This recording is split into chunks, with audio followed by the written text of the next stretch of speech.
Magandang hapon mula dito sa DOST Pag-asa. Ito po ang ating update patungkol sa minomonitor natin na low pressure area at sa magiging lagay ng ating panahon sa susunod na 3 araw. Base po dito sa ating latest na lokasyon ng low pressure area na ating minomonitor, ito ay nasa layong 355 kilometers west ng Calayan, Cagayan. Ito po ay nakataas na sa kategory na high. Ang ibig po sabihin nito ay sa susunod na 24 oras, inaasahan na natin na ito ay magiging isang ganap na bagyo o tropical depression. Also, posible na rin po ito na pumasok ng Philippine Area of Responsibility maaaring tonight, ngayong gabi o kaya naman ay bukas. Kapag po ito ay pumasok at naging ganap na bagyo na, ay tatawagin po natin ito na si Esther. Sa ganun pa man, patuloy pa rin yung epekto ng hanging habagat. Actually, itong low pressure area na ating minomonitor, ito po yung isa sa dahilan kaya po hindi ganun kalakas yung mga nararanasan natin na mga pag-ulan, lalo na dito sa western section ng Luzon. At dahil po dito sa hangin o sa pag-ikot po nitong low pressure area, yung mga moisture o yung mga kaulapan ay nag-accumulate lamang po at bumubuhos po yung mga pag-ulan offshore o dito sa karagatan, sa kanlurang bahagi ng ating bansa.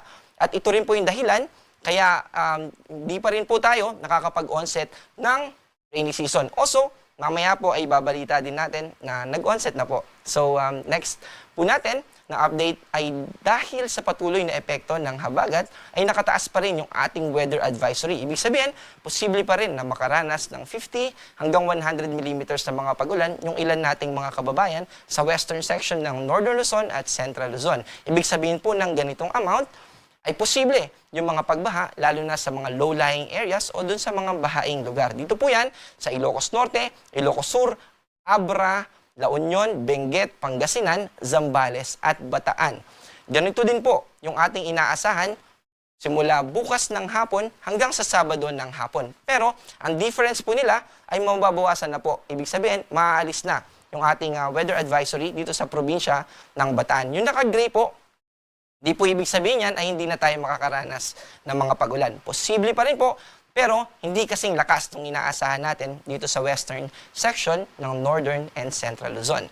Simula naman po ng Sabado ng hapon hanggang sa Sunday ng hapon, mas mababawasan na yung mga nakataas natin sa weather advisory. Sa mga panahong ito, yung bagyo, yung posibleng bagyo na ating minomonitor, na LPA pa lang ngayon, ay nasa bandang Taiwan na at mas mababawasan na yung epekto nito. So, limitado na lamang po yung ating advisory dito sa Ilocos Norte, Ilocos Sur at probinsya ng La Union. Para naman sa magiging lagay ng ating panahon bukas, mananatili pa rin yung epekto ng hanging habagat. Kaya naman po, inaabisuan po natin yung mga kababayan natin dito sa western section ng Northern Luzon, mga pag-ulan po na posibleng magdulot ng mga panandaliang pagbaha, yung posibleng makaapekto sa atin dito sa Ilocos Norte, Ilocos Sur, La Union, Pangasinan, ganun din po dito sa Zambales at sa Bataan. Ang agwat po ng temperatura dito sa Metro Manila ay 25 to 31, sa Tagaytay naman ay 22 to 31 at sa Legazpi ay 26 to 33. Dito naman sa Palawan, ganun din sa Visayas at sa Mindanao, mananatiling mas mababa yung tsansa ng mga pag-ulan. Posible lamang po yung tinatawag natin na mga localized thunderstorms. Yung mga localized thunderstorms, ito po yung bigla-biglaan na lang na magkakaroon ng mga pag-ulan at yung issuance po natin o yung forecast natin patungkol dito ay nilalabas ng Pag-asa Regional Offices. Up to municipal level naman po o mga lugar na pwede nating malaman kung magkakaroon ba ng mga thunderstorms sa ating lugar. So, pwede po natin bisitahin yung panahon.gov.ph para makita natin kung may posible bang thunderstorm sa susunod na 2 hanggang 3 oras. Ang agwat ng temperatura dito sa Puerto Princesa ay 25 to 32. Dito naman sa Cebu ay 27 hanggang 33. At dito naman sa Davao ay 25 to 33. Ulitin ko lang po, dito sa Puerto Princesa, 25 to 32 at hindi po 32.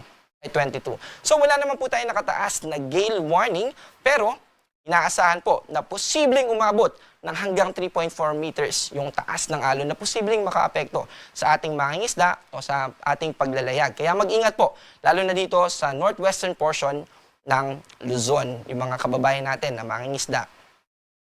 para sa magiging lagay ng ating panahon sa susunod na 3 araw sa weekends, simula Saturday hanggang sa Monday. Dito po sa Metro Manila, hanggang Saturday ay posible tayo makaranas ng maulap na kalangitan at may tsansa ng mga pag-ulan, pero by Sunday and Monday ay mababawasan na po. Ibig sabihin, yung posibleng makaapekto na sa atin at this time, Sunday and Monday, ay yung mga localized thunderstorm. Ganun din po sa Baguio, pero extended lang po ng hanggang Sunday dito sa Baguio dahil nandito po siya sa western part ng Northern Luzon. Dito naman sa Legazpi, mababawasan na po yung mga pag-ulan na, noong mga nakaraang araw din naman po ay hindi tayo nakakaranas ng significant o malalakas na pag-ulan. So magpapatuloy po yung partly cloudy to cloudy skies at posible pa rin yung mga localized na thunderstorms. Ganon din po dito sa buong Kabisayaan at dito sa Mindanao. Also, ito po yung gusto natin banggitin kanina, yung onset po ng rainy season, base sa criteria na ating ginagamit ay nakapasa na po yung majority ng mga stations natin. Kaya naman po ay onset o official na po na nire-release ng Pag-asa na rainy season na. Pero gusto rin po natin na ipagbigay alam sa ating mga kababayan na hindi po porket na rainy season na ay tuloy-tuloy na ng mga pag-ulan yung mararanasan natin, lalo na sa western section ng ating bansa. Dahil posible pa rin po yung mga monsoon break. Ibig sabihin, kahit na rainy season na, may mga tsansa pa rin na at least 3 days na magkakasunod ay hindi tayo makaranas ng mga pag-ulan. And yan po yung ating update. Ang ating araw ay lulubog mamayang 6:23 at muling sisikat bukas ng 5:26 ng umaga. Ako po si John Manalo.